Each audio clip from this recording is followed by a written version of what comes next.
She's not due till 10. They all come early now, hoping I'm still alive. I see you've put a ring round the date.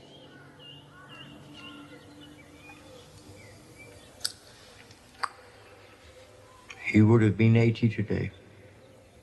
Who would? Oh, you never met him. Wilhelm Flies. Of course I met him, Papa, when I was a child. You still celebrate Fleece's birthday? He was an unreliable person.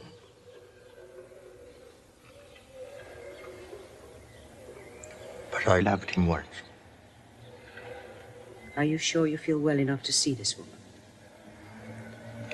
Thank you. I'll see her now.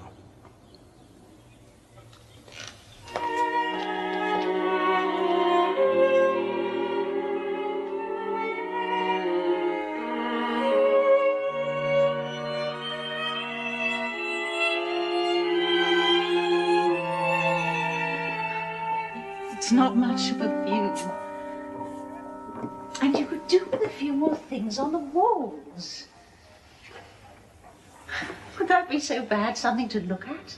They're supposed to look inwards. I was thinking of you. Because I described the Monet hanging in Charcot's study? I meant something more modest. You haven't opened it. May I? It's the aphasia book. That won't make us rich. Fleece says I'd be a wealthy man if only I went into general practice. Is he so rich? He has influential patients which help. And when you've studied under Lister and Pasteur, it gives a good many strings to your bow. That I do envy him. And he's the best nose specialist in Germany. Don't underestimate noses. Fleece makes a fortune from them. And he writes newspaper articles on everything under the sun, from medicine to astronomy, but then compared to me, he's a man of the world. Apart from being a walking encyclopedia. It's true. He's written me a long letter telling me about the latest developments in industrial steel tubing. What's the matter? It's all right. It's passing. Note the dedication. To Dr. Joseph Breuer. Why to him? Come. I must smuggle you out now.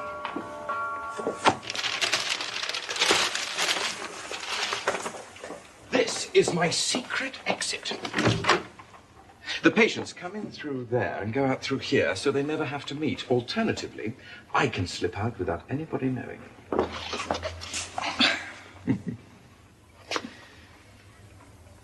It's gone now. Do you really have to learn about steel tubing? I have no fear. I didn't understand a word.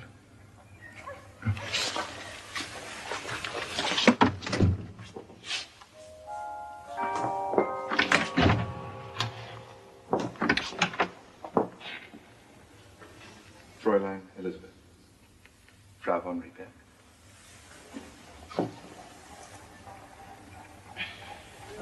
Thank you.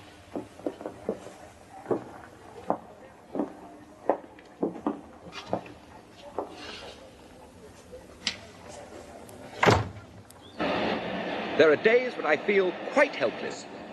Even when I do manage to remove the symptoms for a time, the illness buries itself more deeply in the system, while the patient insists he wants to be cured. But does he? Last autumn, I began to treat a young girl. Breuer sent her to me. Clever, gifted, self-assertive. If anything, too much so. A double bereavement in the family, her father and recently her sister in childbirth. Ever since, she suffered from cramps, sleeplessness, acute pains in the legs. Nothing physically wrong with her, needless to say.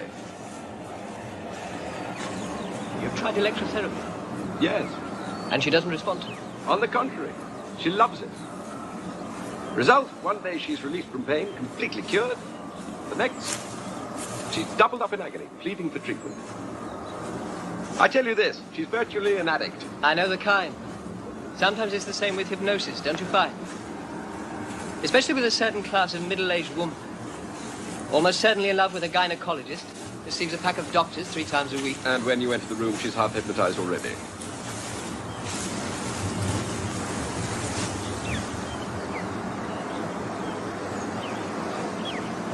What would you say if I suggested that all such cases, all, without exception, find their impetus in the patient's sexual life? You'd agree? Wholeheartedly. But I admit I have an interest in doing so. Why do you smile? At your wholeheartedly. It's sincere, I assure you. My own work is increasingly concerned with periodic sexuality. Even the nose responds to menstruation and to sexual excitement in both sexes. And by treating the nasal passages, I can dispel psychical disturbances as thoroughly as physical ones. Anxiety no less than migraines. I'm saying suppose it's the invariable cause. The single origin of every trauma. What does Breuer say? He's waiting for biology to make it respectable. Meanwhile, he sends me all his unsolved mysteries. And I have too many mouths to feed not to be grateful. Far too many. Only last month I had to find somewhere else to live, somewhere larger, more expensive. This procreating must stop, don't you think? If you're sure that won't lead to any anxiety and neurosis. Why not? I need more cases. If I may say so, I think you should consider treating this girl as a case of nasal reflex syndrome. I have a theory. Tell me once more about the last days of Gestae. Before you heard your sister was dying, the day you took a walk around the lake. Why do you always come back to that? Because you always resist it. I know. It's been a tiring interview. Be strong, just a little longer. You'd taken that walk before, with your brother-in-law. And on other occasions. The 3 of us.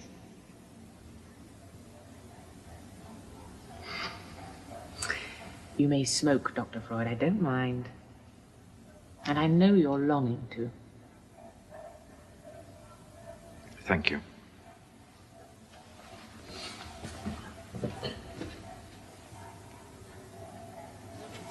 But this time, on the walk alone, you were dreaming about marriage?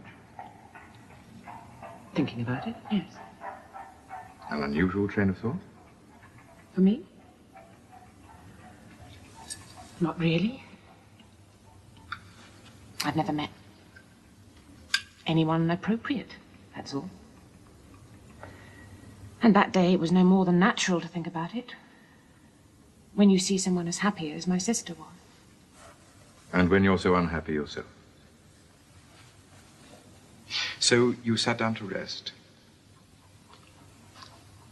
And the pains began. What were you thinking when the pains came on? Can you remember?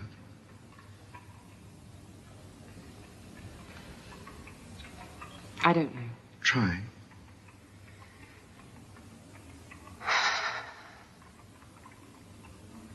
Probably. How unfair it was for a person's good fortune to be threatened by their very happiness. I mean, Dolphy having a second baby so soon after the first one. We were all anxious about it.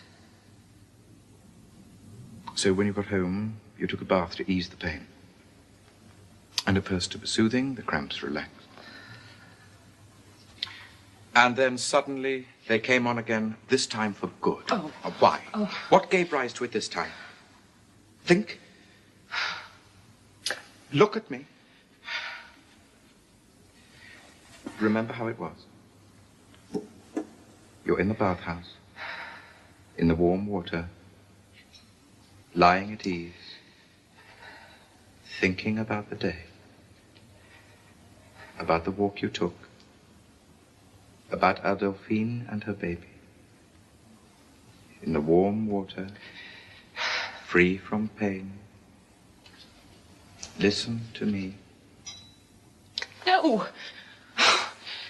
Fräulein von Riedberg, must I repeat, if I'm to help you... How? How is it helping? If the pains are getting worse this very moment... Why do you suppose that is? You tell me. Because you're tormenting me. Don't you understand how much I loved my sister? I do. Believe me. Is it love that's causing you such pain? Come, lie back on the couch a moment.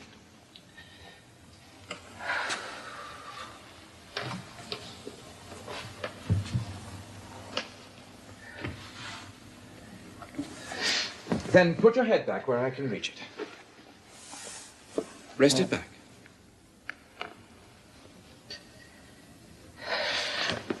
And when I press against your forehead, you will try to clear your mind. Clear it of all other thoughts. And think back to that afternoon. What can you remember when I press? Hard.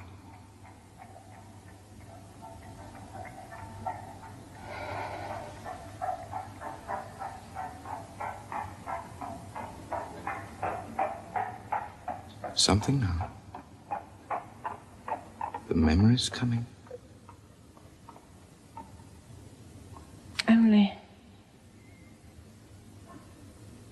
that I thought about my cousins while I was lying in the bath. And my Aunt Gisela. Why about them? They stayed in the room as above when they came to visit. And nothing else? What are you thinking of now?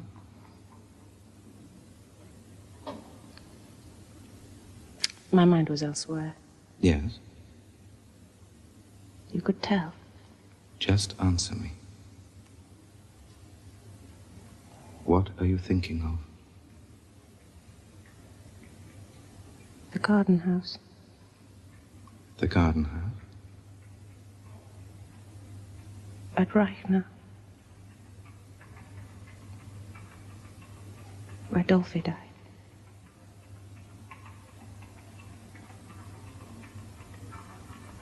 And I was so upset.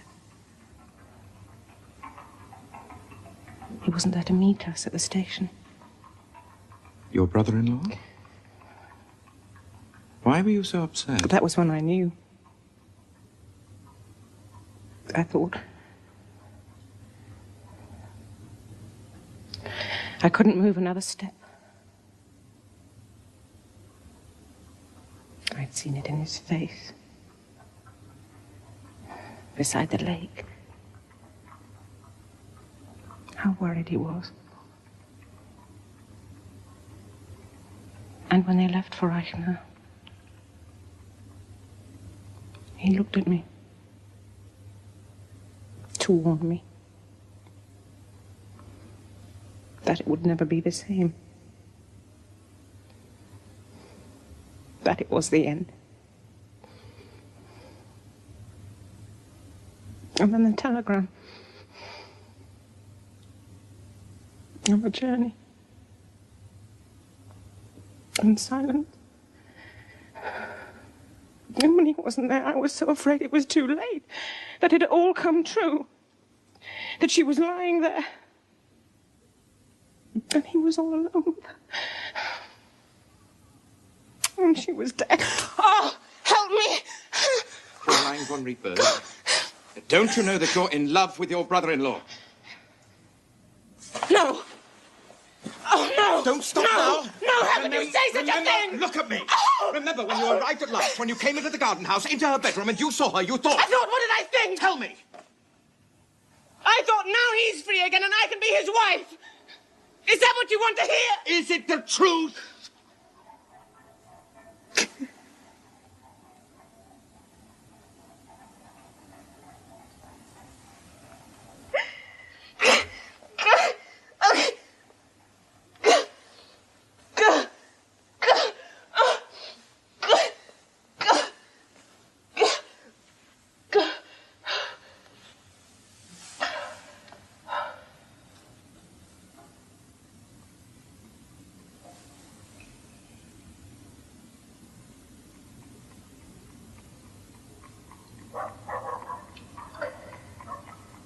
If it were the truth, why would I hide it from you? For the same reason you hide it from yourself. Do you think me so wicked? Is it wicked to have emotions? To be attracted to someone? Even a brother-in-law? It isn't true. Your words, you told me so yourself. You longed to be his wife. Is that so terrible?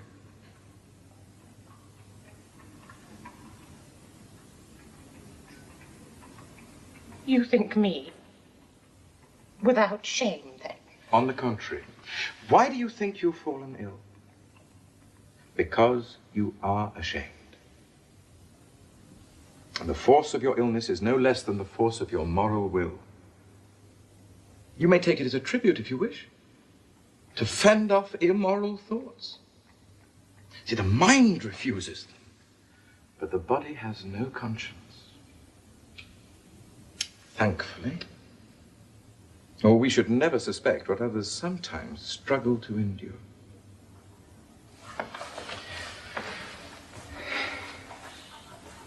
I've known for months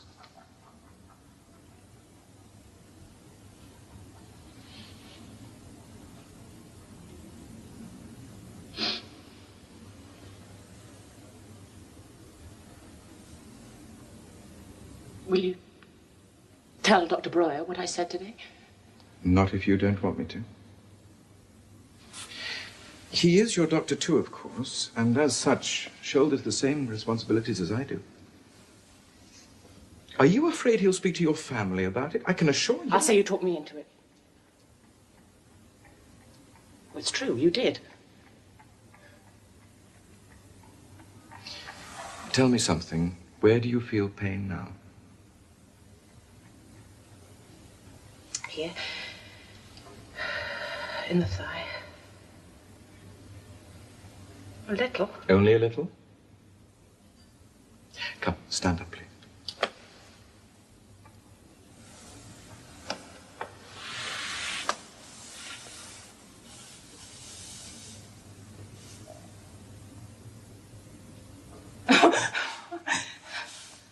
You see, remember, what is said in this room is our concern and no one else's. No matter how deeply we delve. Confessions, fantasies, denials, they're all alike. In this room, you must cease to be afraid. And please be honest with yourself. Today, we breached the defenses. You think so? And next time, we'll ease that little pain that's left. You'll see, our victory will be complete. You doubt me? Why pretend? There are some things that can't be changed. Some things never. Circumstances. And people's lives. The misery it brings, you admit yourself, that can't be changed. But isn't it a kind of progress, don't you think? If, between us, we can transform this misery into common unhappiness.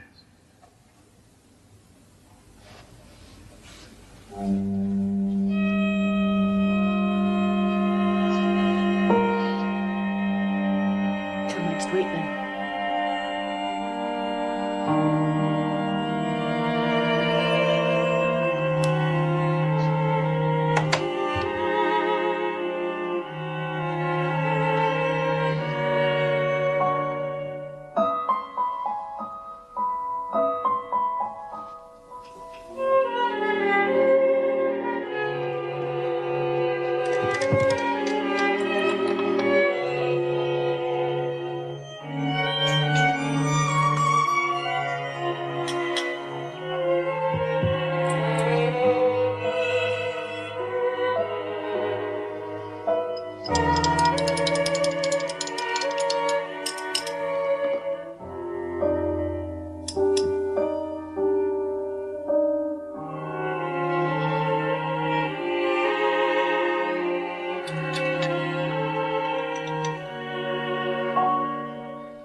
We need more cases.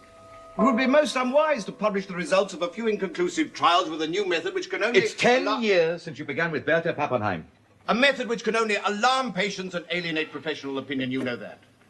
Sigmund, most doctors can't afford to spend hour after hour with their patients discussing the most intimate details of their lives. They have no choice but to condemn it. Hypocrites! If there was an overnight cure, they'd be sure to damn it out of hand. The treatment works, and that's all that matters, not the time involved. Surely we can issue a preliminary report. If you'll just hear me out. It will be said that we have a small, unrepresentative sample, the rich, who can afford such treatment. Rich, idle girls, highly suggestible as patients go. I am as convinced as you are that we must frankly reveal the sexual origins of neurosis in a good many cases. Most, if you will. But we have only a rudimentary idea of the mechanism of repression in such instances. Why, for example, do certain events create a trauma, while others, equally painful, are accepted with equanimity? Why are some patients more vulnerable? Is it innate in them? Some biological defect?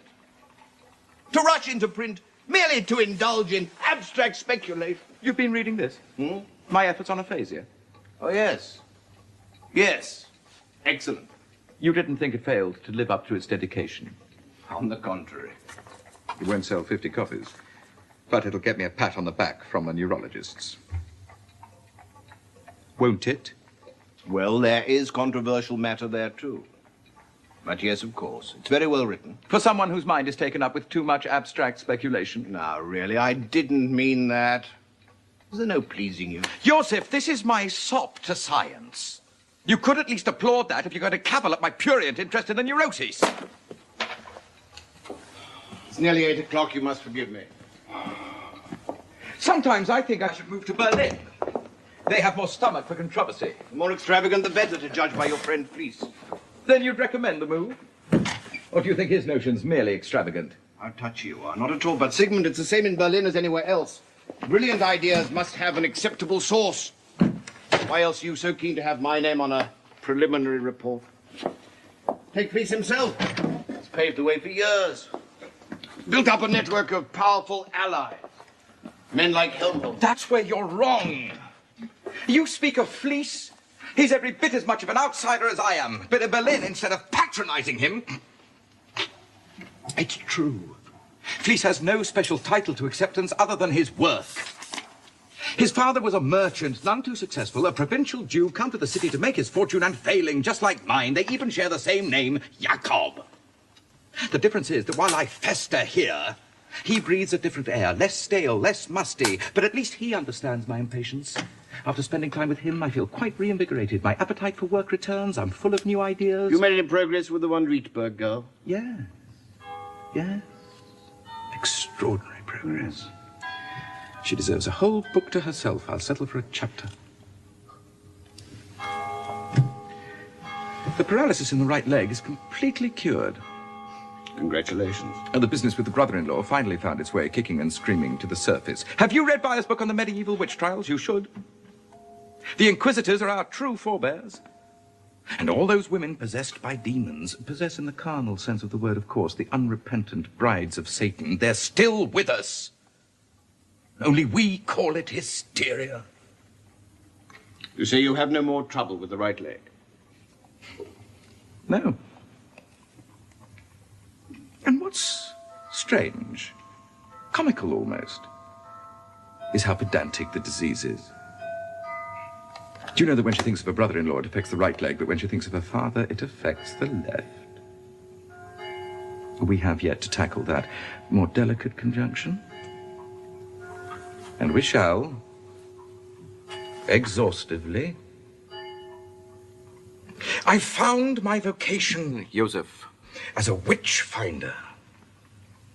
And every soul I save, I dedicate to you, the secret master of hysteria, the prophet. Sigmund. Who else is coming tonight? Oscar and Rosenberg, if his wife allows him to. Ah, I have plans for Oscar. You know he's courting one of my patients with a little help from me. Sigmund, answer me truthfully. I speak as your friend and your doctor. Are you taking much cocaine? When I think of the hours you work. Why do you ask? You know I prescribe it for external application. Fleece's nasal treatment is of considerable value, but when it comes to internal use, Remember Ernst von Fleischl. Josef, Fleischl died of a blood disease contracted from a corpse, not from the drugs he took. Besides, you know me well enough. I'm a habit breaker by temperament, not a habit maker. What you see is the intoxication of discovery. I wouldn't describe it as an assault. It was merely an initiation, such as many boys of that age undergo, I would imagine, among their schoolmates. Indeed. And following this initiation, you masturbated regularly until the age of 17? 16 or 17, yes. And at the present time, do you continue on occasion to practice masturbation? Infrequently, yes. How often would you say? Infrequently. Once a week? Twice? More often? Infrequently, then. Tell me, these periodic depressions you experience, or bouts of anxiety, shall we say, follow intercourse with your wife? Not immediately. Sometimes, several days later, I wake up feeling utterly apathetic, almost paralyzed. The intercourse itself has been unsatisfactory, I take it. What is it that inhibits you from orgasm? I'm not sure that I could identify precisely what it is, unless, fact to our long familiarity. Here, Doctor. Please continue. I was saying, our sheer familiarity, allied to the need to restrict the size of our family. You use a condom? And in order to combat these dispiriting factors and to increase stimulation, do you perhaps conjure the images of other partners during intercourse with your wife? Other women? Or young girls you've encountered and whom you say you found increasingly attractive? Do you make use of such images? Do you make use of them while masturbating? I was warned to expect some unorthodox questions. But Herr Kastner, when sexual desire is checked, the accumulated tension is transformed into anxiety, right? Paralysis even. Do you understand? It's a simple, ordinary, human, if you like, mechanical process in all of us. And in order to relieve your condition, I must know what it is that obstructs the flow of sexual energy and what it is that releases it.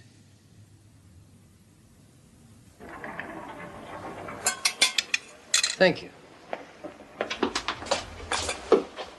You can sit up now.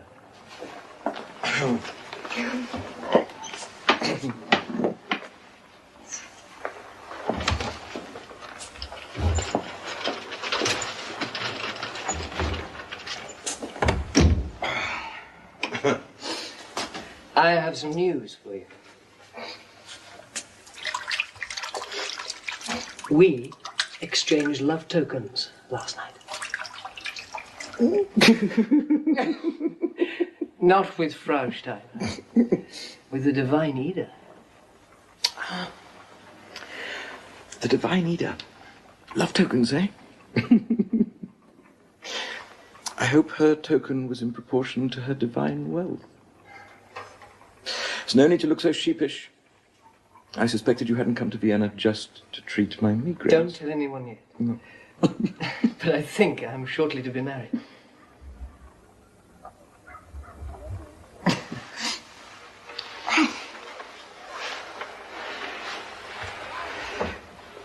Congratulations.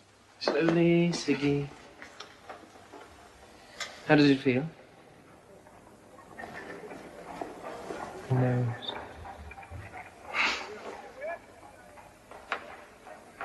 The nose is happily indifferent. It's numb. Feels like breathing through cotton wool. You were till I removed it. Now that happy indifference should spread to your aching brain, along with the cocaine fumes. Is it working already? I was searching for words to express how delighted I am. For you and your heiress.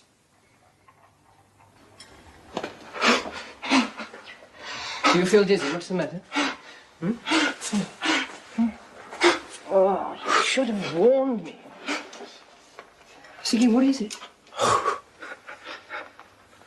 It's happened before. Many times. Heart palpitations and pressure.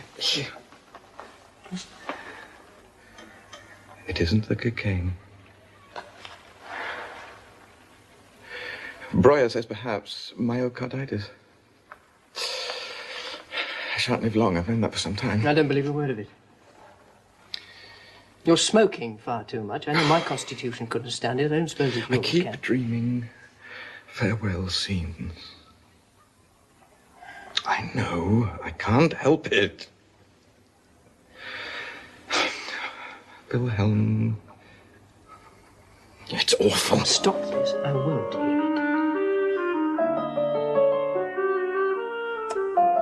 I was thinking of our conversation in Munich not so long ago. Are there sexual matters you haven't mentioned to me? And if I tell you that it isn't so, if I swear it... Haven't you noticed, Fräulein Elizabeth, that time and time again, your most passionate denials are reserved for memories that touch you most nearly? How the conscious mind erects defenses against ideas too painful to be borne. When he embraced you on his sickbed, you felt his body against you. Your words, Fräulein Elizabeth. I embraced him. He was dying. He loved you with all his strength, with a desire that any man, living or dying, might feel for an angelic creature. No! No! No!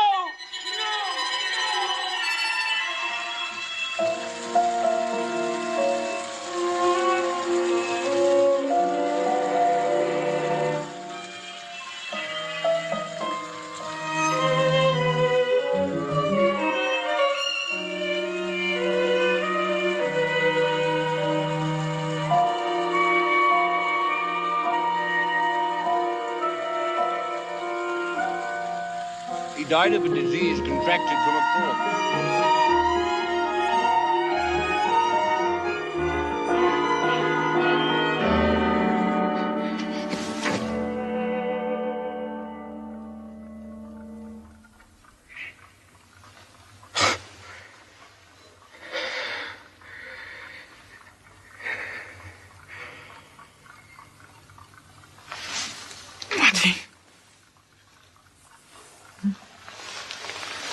Forgive me.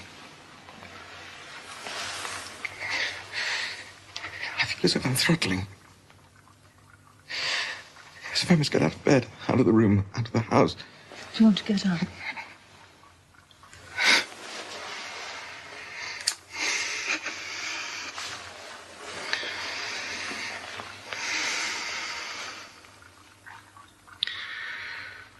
Nothing but terrifying spaces. Tell me.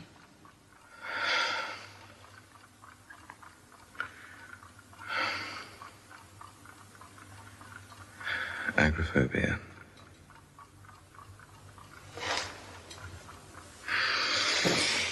As if the word could describe it. Just now you said you had to get out of the house. And plunge into the fear.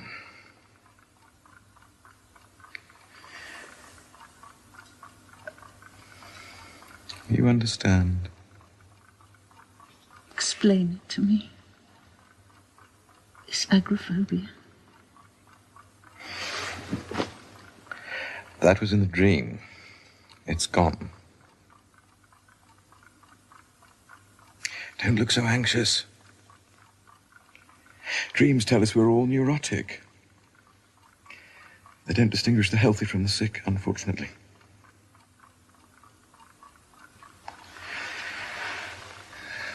I have a patient, an agoraphobic, who leads a double life. A respectable family man and night reveler. It isn't space that he's afraid of so much as what he may do in that space.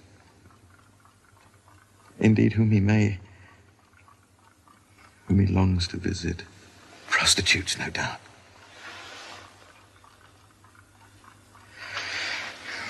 The man I'm thinking of, his family is riddled with disease. Have I not told you about him? There's no doubt that people with a syphilitic parent have a tendency towards neurosis.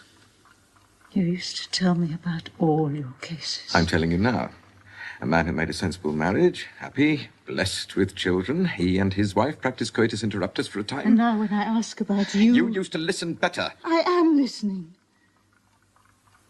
But you'd rather discuss such things with others. I know that. I'd rather discuss them with you, believe me. It simply isn't true. There are things, it seems, I cannot provide. You must accept that.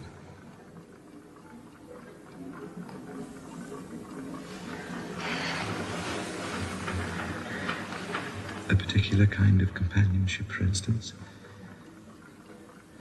that a side of me demands. A feminine side, perhaps. I can't put it more plainly. Do you understand what I'm saying?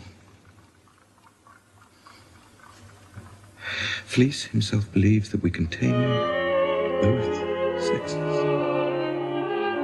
And for that reason, we need both sexes.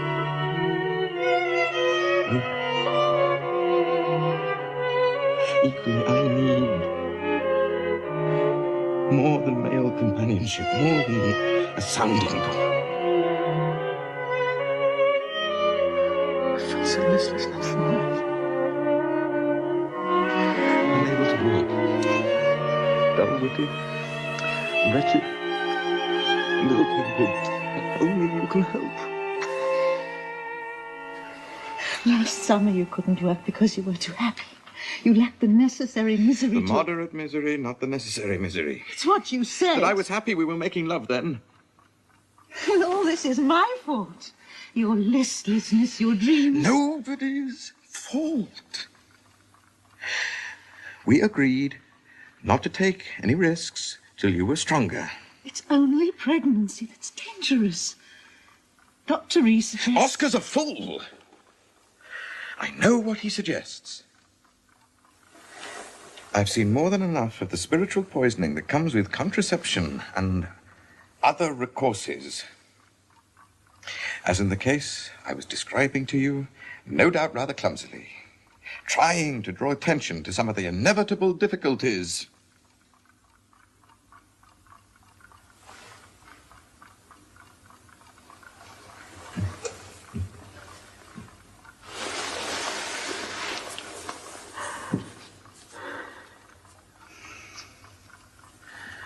Do I make you feel so useless?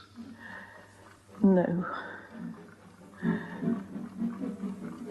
Only sometimes it's as if his praise were nectar and ambrosia too. It is.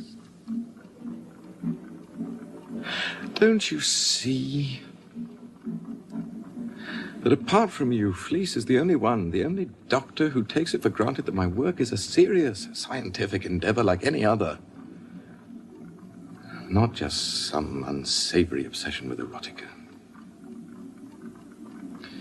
Even Breuer, who knows the truth of it better than anyone, is embarrassed by his own discoveries. Poor Breuer. It's he who's loved you like a father.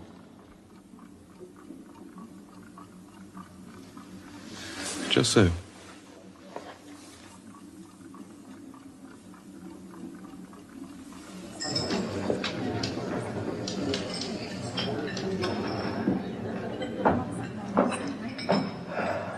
It's nothing, just a migraine.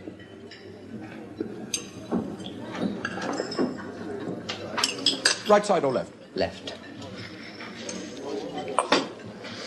Would it be tactless to ask a newly married man if there are sexual matters you hadn't mentioned to me? I have always suffered from migraines. Oh, forgive me. Didn't mean to be so abrupt.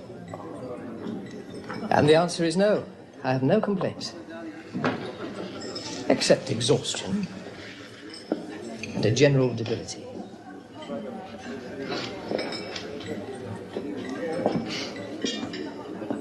You've given up? Since when? A week. Then can I take it you've decided not to die? For the time being. Any change in your domestic arrangements?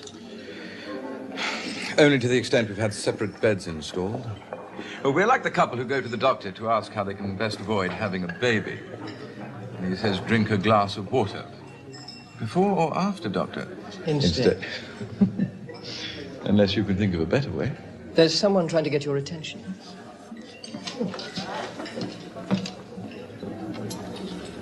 An acquaintance? A patient.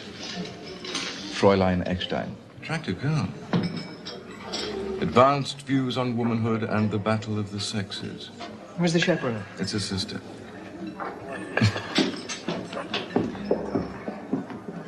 Emma has a peculiar difficulty. She can't go into shops alone. She needs a man to accompany her. She looks robust enough. Oh, she is. A mysterious element, I thought, until we dredged up a forgotten memory. It was predictable enough. When she was 8, her shopkeeper forced his attentions on her. But what is interesting is that she went back to the shop on subsequent occasions. It's not the incident itself that haunts her, but her own bad conscience. Oh, there are still certain somatic complications I haven't been able to dispel.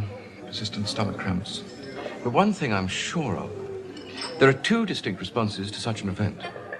A hysteria, which develops from a passive submission to a pre-pubertal incident, a sexual advance of some kind, and obsessional neurosis, like Emma's, if the advance itself is undergone with pleasure. Chapeau, Herr Doctor. And that's a recent discovery. I tell you without fear of your repeating it, since no one's likely to want to steal such an absurd idea. You look cheerful enough, despite your deprivations. Well, sacrifice and further sacrifice is the eternal counselor's advice. Thank you. If I can do without cigars, I dare say I can forego less important pleasures. You may not have to. Apropos your earlier question, it may well be possible to prevent repeated pregnancies without substituting a glass of water. I've been working on a theory of dual periodicity in sexual and emotional life. Not only the 28-day cycle in the female, but a 23-day cycle in the male. It's at an early stage, but I'm convinced that intercourse can be perfectly safe at certain stages of the cycle, provided the dates are carefully observed. My dear Wilhelm, if that's true, if you could establish a reliable gauge of fertility, you'd free us all. There'll be a statue to you in every city. One will do, preferably in this very spot. Well, I'll pay for it myself. I mean it. You have only to choose the marble. In that case, we must go to Carrara and inspect the cliff face at dawn, like Michelangelo, to make sure the marble is as flawless as my theory.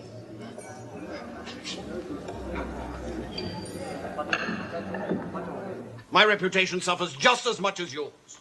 Not that you've noticed such things. I've argued the significance of sexual factors as passionately as you have. But I will not concede that every single psychic ailment derives from them.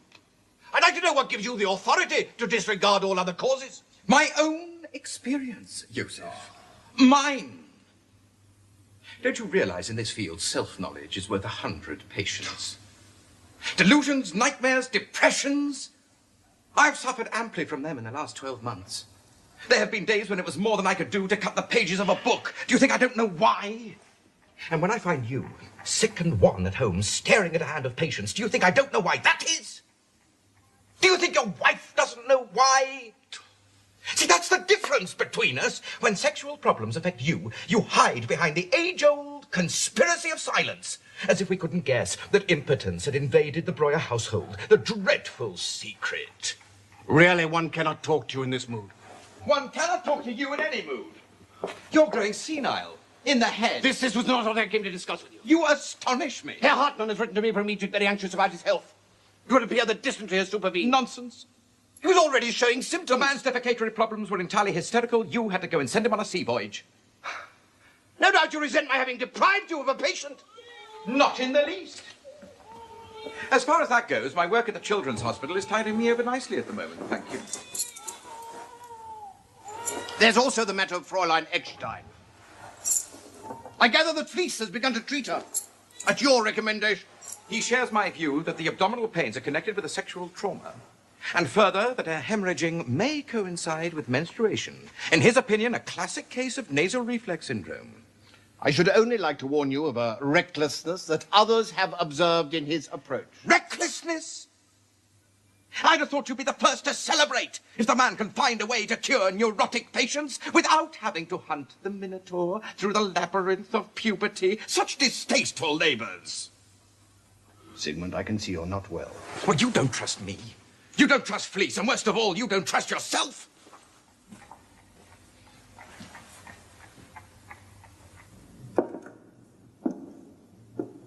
My dear Sigmund, with regard to our unhappy meeting the other day, I have no doubt you have had time to consider your words at greater leisure.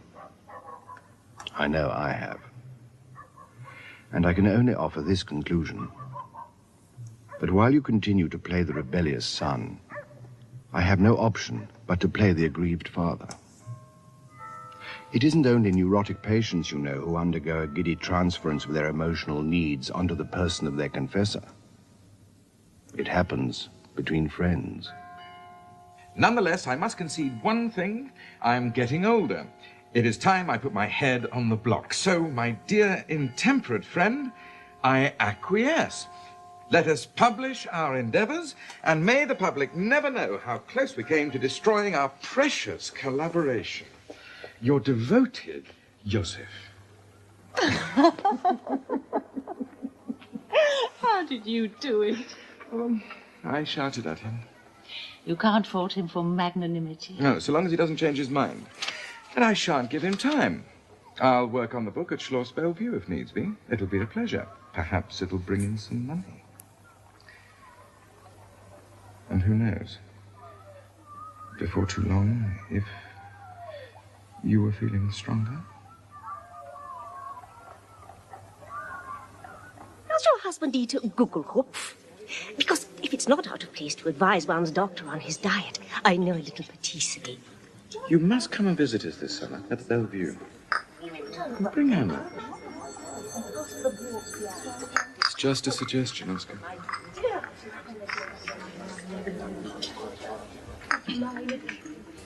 Dearest, have you seen you? Tell me, do you think Martha's well enough to withstand the rigors of another childbirth? I would presume to advise you. But you advise her. As her doctor, you can give her the necessary reassurance. And you'd like me to? Come in. Yes. Come in. And don't let Martha monopolize the lady, or we shall have invited her in vain. Are you advising me to pursue an arrangement with a patient of yours who's still undergoing treatment? Why not? Papa? It's all right. Come and join us. The telephone.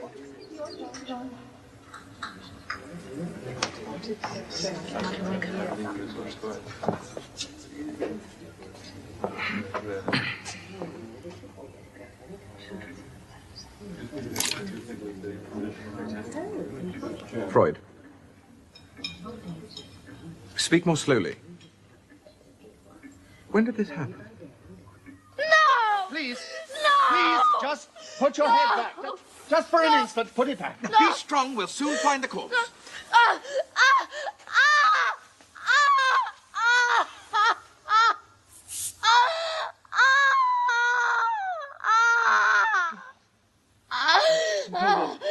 Cold water in a basin. I must insist that you lie down. Why?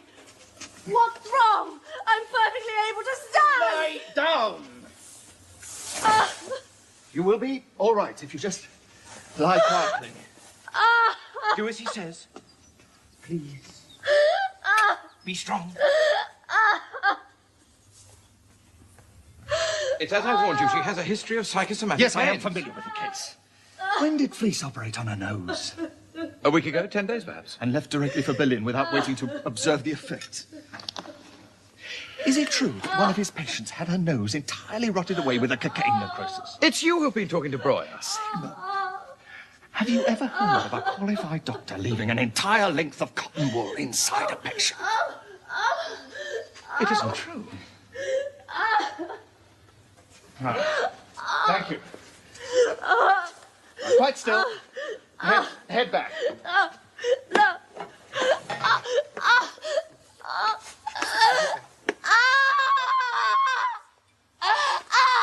Still. Still for a minute.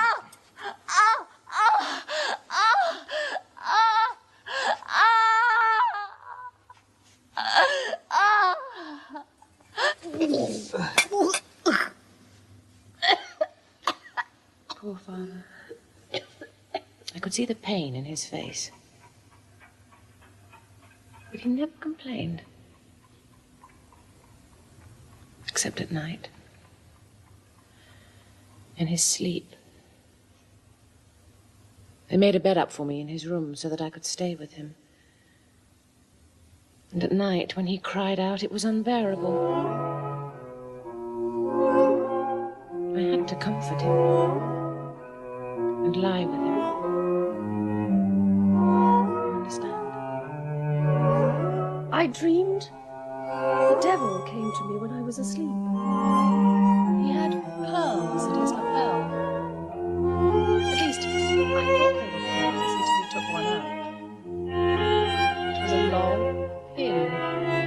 Dr. Freud, after all these months, all these heart-searching physical tests, visits to spas, is this what it comes to? Marry Oscar. Poor father. You understand? Marry Oscar. Is that all it comes to? What does it mean?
My dear Wilhelm, by one of those accidents to which we are all happily prone, the unfortunate business with Emma's operation returned to haunt me last night most fruitfully in dreams. One day, perhaps, a statue matching yours will be erected at the Schloss Bellevue. If not, at least a plaque. Believe me, I deserve it. I had already recognized we were all neurotic in the inverted, internal world. But now I see that the dream only reveals what lies concealed during the day. Primitive, unbridled, sexual megalomania of the instincts. The dream is simply wish fulfillment. Dear friend, if Martha has a boy, we shall call him Wilhelm. If a girl, I've been thinking, of the women in my dream, I already have a Martha and a Matilda, named after Breuer's wife. Why not Anna? Like Anna Lichtenstein and the Baroness. That way, true to my dream.